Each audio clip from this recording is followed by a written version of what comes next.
Procesos de derivación de educación común a educación especial de niños y niñas que habitan en contextos de pobreza es un artículo publicado por la profesora Cristina Pereira.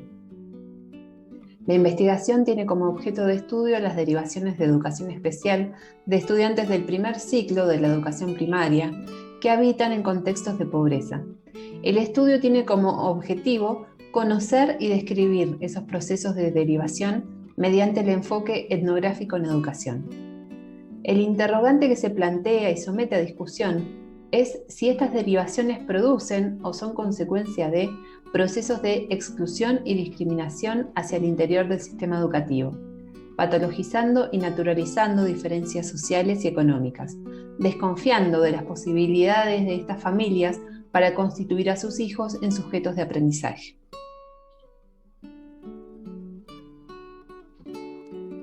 Entre las décadas del 60 y 70 se crean las primeras escuelas de educación especial para alumnos y alumnas con discapacidad.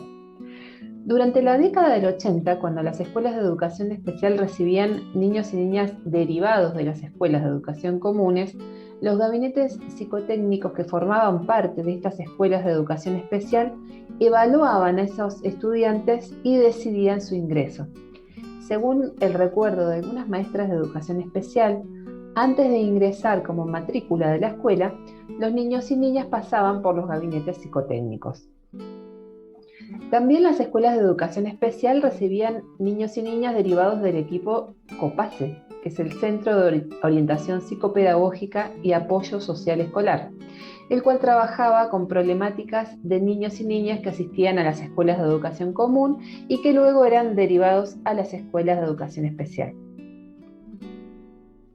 A finales de esta década comienzan a surgir una preocupación por el aumento en el ingreso de las escuelas de educación especial de chicos que no tenían dificultades en el aprendizaje, sino que por sus condiciones de vida asociadas a problemas económicos y sociales terminaban siendo derivados desde las escuelas comunes a las escuelas de educación especial.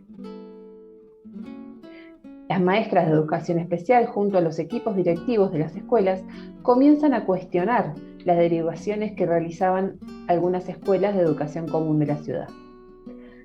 A nivel nacional, en Argentina, las sucesivas dictaduras desarrolladas entre las décadas del 60 y 70 fueron cercenando la posibilidad de difundir los aportes de algunas teorías como el psicoanálisis, la psicología sociohistórica, la psicogénesis, y con ello también prohíben el ingreso al país de los movimientos sociales que promueven la integración educativa. Contradictoriamente, mientras en algunos países del mundo se desarrollan prácticas educativas a favor de la integración de niños y niñas con discapacidad en las escuelas de educación común, en la mayoría de los países de Latinoamérica se amplía la creación de escuelas de educación especial, entre ellos en Argentina. Al respecto, Sinise señala que este incremento se da, paradójicamente, en un contexto internacional que está promoviendo que no sean retirados los niños y niñas con dificultades de aprendizaje de las escuelas comunes. Pese a este contexto político, en Argentina empiezan a desarrollarse experiencias de integración educativa, llevadas a cabo por las propias escuelas y sus docentes. Estas prácticas vinculadas a procesos de integración educativa se realizaban tanto en escuelas de zonas urbanas como en escuelas rurales de nuestro país. En estas experiencias, los niños y niñas concurren a la escuela de educación común y en contraturno a la escuela de educación especial. Las prácticas educativas y el sentido común de los docentes, directivos, supervisores, estarían sustentadas en formas de significar las posibilidades y dificultades escolares de niños y niñas que habitan situaciones de pobreza, basadas en las siguientes teorías. Los conceptos de déficit cultural o diferencia cultural surgieron durante la década de los 60 en el campo de la antropología y planteaban que los niños y jóvenes provenientes de ambientes familiares pobres o patológicos estarían destinados a desarrollar deficiencias en su desarrollo psicológico y evolutivo.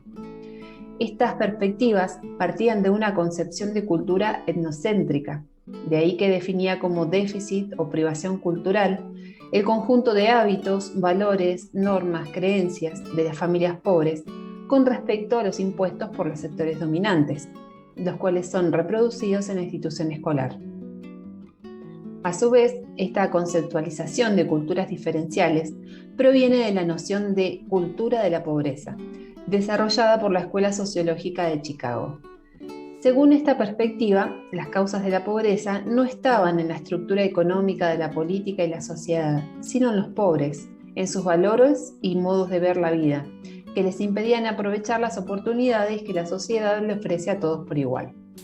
Un modo de vida que, por otra parte, se transmitiría de generación en generación a través de la socialización familiar. Otra de las teorías del campo de la antropología fue la del relativismo cultural.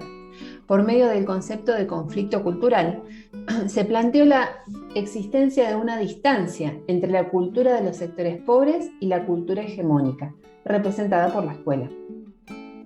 El fracaso escolar sería el resultado de este choque de culturas.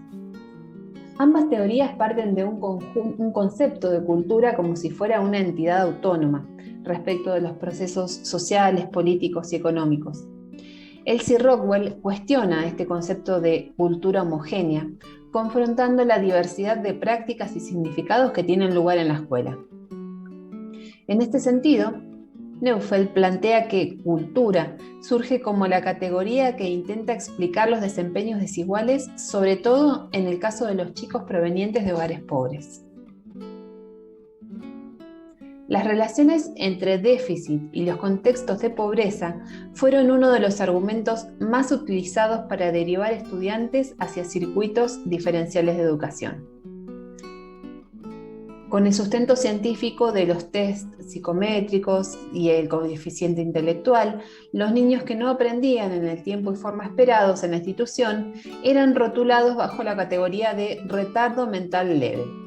Generalmente se trataba de alumnos provenientes de sectores sociales económicamente desfavorecidos, grupos marginados, poblaciones migratorias o con diferencias culturales, étnicas o lingüísticas. Eduardo de la Vega señala que problemáticas tan diferentes como la pobreza, el retardo mental, el atraso y la marginalidad fueron identificadas por el discurso médico-psiquiátrico para ser objeto de ordenamiento y control escolar. Esta investigación permite conocer que la relación déficit-pobreza continúa vigente y justificando tanto las derivaciones a las escuelas de educación especial como la asistencia mediante un proyecto de apoyo a la inclusión escolar en la escuela común. La escuela común que más demanda es X, comenta la directora de la escuela especial, por la particularidad misma de esta escuela, que es de un barrio que quizás sea el carenciado de la localidad. La categoría cultura de la pobreza también se observa resignificada como una forma de vida que se autoperpetúa y se reproduce de padres a hijos.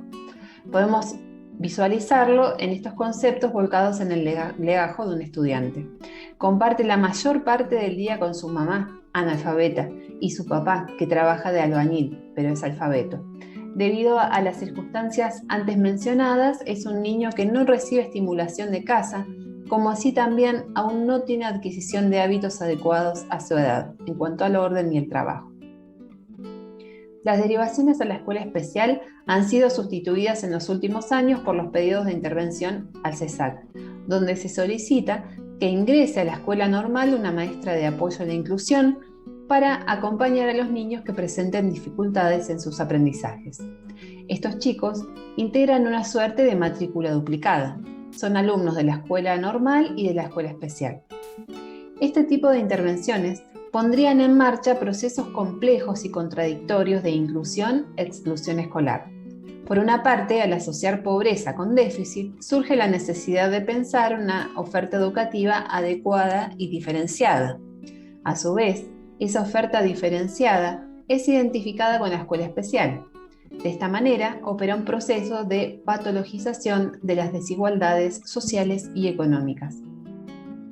Las intervenciones del CESAC en situaciones en que las escuelas de educación común ponen en duda las posibilidades de aprender en función de la situación social y económica de algunos estudiantes, entran en tensión con las políticas de integración e inclusión. Como resultado no deseado de esta dinámica, se generan contextos de exclusión y discriminación escolar.